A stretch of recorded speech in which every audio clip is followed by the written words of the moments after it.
हे जन्मनिधि, क्यों शोर किया करता है? क्यों चंद्र से मिलने को ऊपर उठा करता है? इच्छा है अगर लक्ष्य पाने की, तो जरूरत है आत्मिक और भौतिक ज्ञान में अंतर जानने की। साभार अभिनंदन। आज मैं विधान भक्कू कोड A15 कक्षा 6 से आपके समक्ष अपना वक्तव्य विषय आत्मिक और भौतिक ज्ञान में अंतर प्रस्तुत करने जा रहा हूँ। आरंभ करने से पहले क्या मैं आप सभी से एक प्रश्न पूछने का अनुरोध कर सकता हूँ? आप सभी के जीवन का लक्ष्य क्या है? क्या आपको इस प्रश्न का जवाब भौतिक ज्ञान दे सकता है? कतई नहीं। दुनिया की कोई भी पुस्तक आपको इस प्रश्न का जवाब नहीं दे सकती जब तक आपको आत्मिक ज्ञान की प्राप्ति नहीं होती।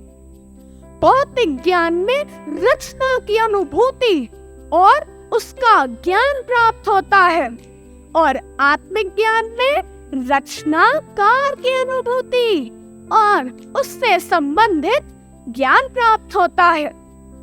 तमसो मा ज्योतिर्गमय। आत्मिक ज्ञान आत्मा का ज्ञान यानी आत्मा परमात्मा के विषय का सम्यक ज्ञान है और भौतिक ज्ञान 5 तत्वों से संबंधित जगतीय ज्ञान है। भौतिक ज्ञान यह बताता है कि प्रकृति कैसे काम करती है और आत्मिक ज्ञान बताता है कि प्रकृति कार्य करती क्यों है। भौतिक ज्ञान में शरीर की चर्चा होती है और आत्मिक ज्ञान में आत्मा की, दिव्यता की। सरल शब्दों में कहूँ तो जीवन की चर्चा होती है। भौतिक ज्ञान जहाँ इंसान को अहंकारी, विकारी और स्वार्थी बनाता है, वही आत्मिक ज्ञान इंसान को सदाचारी और परोपकारी बनाता है। भौतिक ज्ञानी संसार के सुखों में मगन होकर काल का ग्रास बन जाते हैं और आत्मज्ञानी आत्मबोध होकर सच्चिदानंद स्वरूप हो जाते हैं।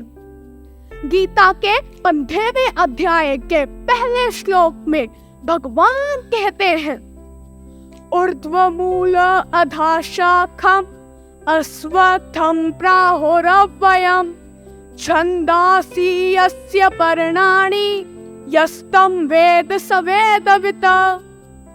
अर्थात जिस प्रकार हम अपने आप को दर्पण में देखते हैं तो क्या दिखाई देता है? एक तरफ आप स्वयं हैं और दूसरी तरफ आपकी ही छाया। जब तक हम इन दोनों को अलग अलग मानकर चलेंगे तब तक हम अपना जीवन सही से व्यतीत नहीं कर सकते। तो बुद्धिमता इसी में है कि हम भौतिक ज्ञान के साथ साथ आत्मिक ज्ञान की तरफ भी अग्रसर हो ताकि हमारा आने वाला जीवन सफल हो। अंत में जान लो, परमात्मा ही गुणों का घर है। परमात्मा का बोध होने पर ही, ध्यान से सुनिए, परमात्मा का बोध होने पर ही मस्तक की वह ताकी खुल जाती है जहाँ से आत्मिक ज्ञान की प्राप्ति होती है, क्योंकि आत्मिक ज्ञान जनाता है कि ब्रह्म ही एकमात्र सत्य है, वे बाकी सब मिथ्या है। जो तिल माही तेल है, जो चकमक में आग, तेरा साईं तुझ ही में है, जाग सके तो जाग। धन्यवाद। जय सिया राम।